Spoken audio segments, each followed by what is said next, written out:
नमस्ते श्रोताओं, जय सिया राम। आज की कथा में शत्रुघ्न का जीवन परिचय और जीवन में इन्होंने किसकी सेवा की, शत्रुघ्न जी का प्रगट सेवा भाव किस प्रकार का था, अंत में इनकी क्या इच्छा थी और अंत में इन्होंने क्या किया। श्रोतागण, शत्रुघ्न जी की यह अद्भुत कथा अंत तक जरूर सुने। श्रोताओं, शत्रुघ्न जी का जीवन चरित्र अत्यंत विलक्षण है। ये मौन सेवाव्रती है। बचपन से श्री भरत जी का अनुगमन तथा सेवा ही इनका मुख्य व्रत था। ये मितभाषी, सदाचारी, सत्यवादी, विषय विरागी तथा भगवान श्री राम के दासानुदास है। जिस प्रकार श्री लक्ष्मण जी हाथ में धनुष लेकर श्री राम की रक्षा करते हुए उनके पीछे चलते हैं, उसी प्रकार श्री शत्रुघ्न जी भी श्री भरत जी के साथ रहते हैं।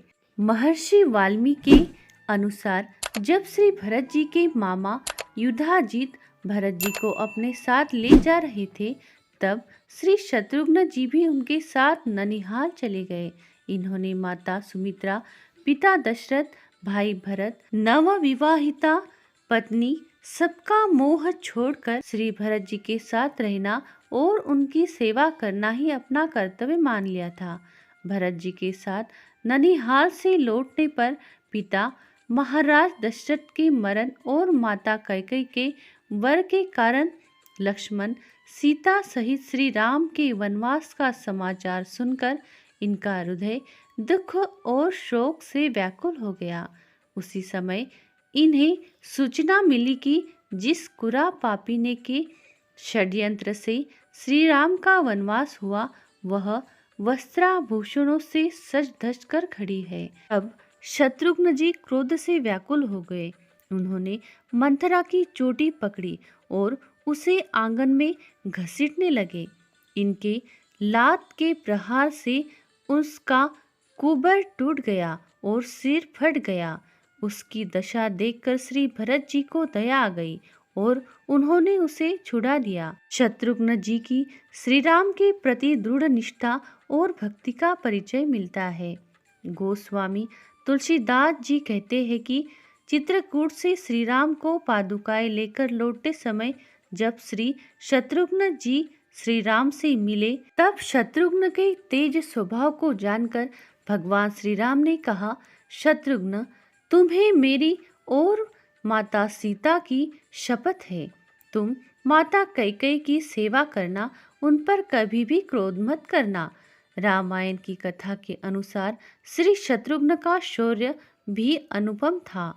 सीता वनवास के बाद एक दिन ऋषियों ने भगवान श्री राम की सभा में उपस्थित होकर लवनासुर के अत्याचारों का वर्णन किया और उसका वध करके उसके अत्याचारों से मुक्ति दिलाने को प्रार्थना की। श्री शत्रुघ्न जी ने प्रभु श्री राम की आज्ञा से वहां जाकर प्रबल पराक्रमी लवनासुर का वध किया और मथुरापुरी बसाकर वहां बहुत दिनों तक शासन किया। जब भगवान श्री राम का परम धाम पधारने का समय हो गया, तब शत्रुघ्न जी ने अपना पूरा राज्य अपने पुत्रों में बांट दिया और राज्याभिषेक करके श्री शत्रुघ्न जी अयोध्या पहुँचे।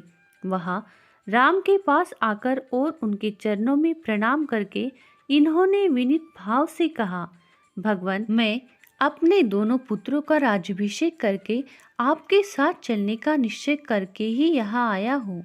आप मुझे और कोई दूसरी आज्ञा न देकर अपने साथ चलने की अनुमति प्रदान करें। भगवान श्री राम ने शत्रुघ्न जी की प्रार्थना स्वीकार की और अपने साथ श्री रामचंद्र जी ने शत्रुघ्न जी को परम धाम आने के लिए आज्ञा दी।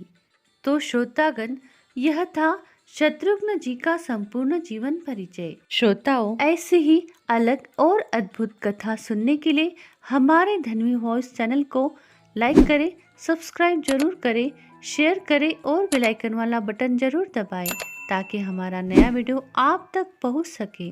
कमेंट में जय सिया राम जरूर लिखें। कथा अंत तक सुनने के लिए आपका बहुत बहुत धन्यवाद। बोलो जय सिया राम।